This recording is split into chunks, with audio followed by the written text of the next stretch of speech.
महाभारत में अर्जुन को एक प्रमुख पात्र के रूप में चित्रित किया गया है, जो पांडवों में से एक थे। उनका जन्म कुंती और पांडु से हुआ था और वे भगवान इंद्र के वरदान से उत्पन्न हुए थे। अर्जुन एक महान धनुर्धर और योद्धा थे, जिन्हें भगवान श्री कृष्ण का विशेष आशीर्वाद प्राप्त था। प्रारंभिक जीवन। अर्जुन का जन्म हस्तिनापुर के राजघराने में हुआ था। वे कुंती और पांडु के तीसरे पुत्र थे। उनका पालन पोषण उनके भाइयों युधिष्ठिर, भीम, नकुल और सहदेव के साथ हुआ। उन्हें धनुर्विद्या की शिक्षा द्रोणाचार्य से मिली और वे अपने समय के सबसे कुशल धनुर्धर माने जाते थे। विवाह और परिवार। अर्जुन के कई विवाह हुए, जिनमें सबसे प्रमुख द्रौपदी, सुभद्रा, उलूपी और चित्रांगदा थी। द्रौपदी के साथ उनका विवाह बहुत ही महत्वपूर्ण था, क्योंकि उन्होंने स्वयंवर में सभी राजाओं और राजकुमारों को पराजित कर द्रौपदी का वरण किया था।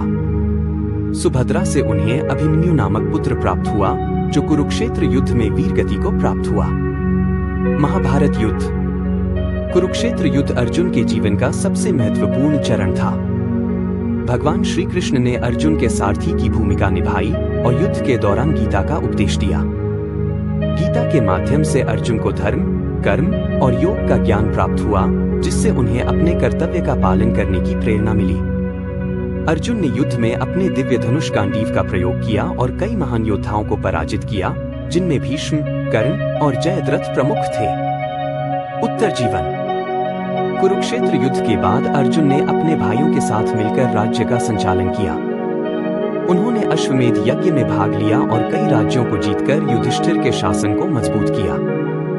अंततः अर्जुन अपने भाइयों के साथ स्वर्गारोहण के लिए हिमालय की ओर चले गए। विशेषताएं। धनुर्विद्या में निपुणता। अर्जुन को धनुर्विद्या में अद्वितीय महारत हासिल थी। भगवान श्री कृष्ण के प्रति भक्ति।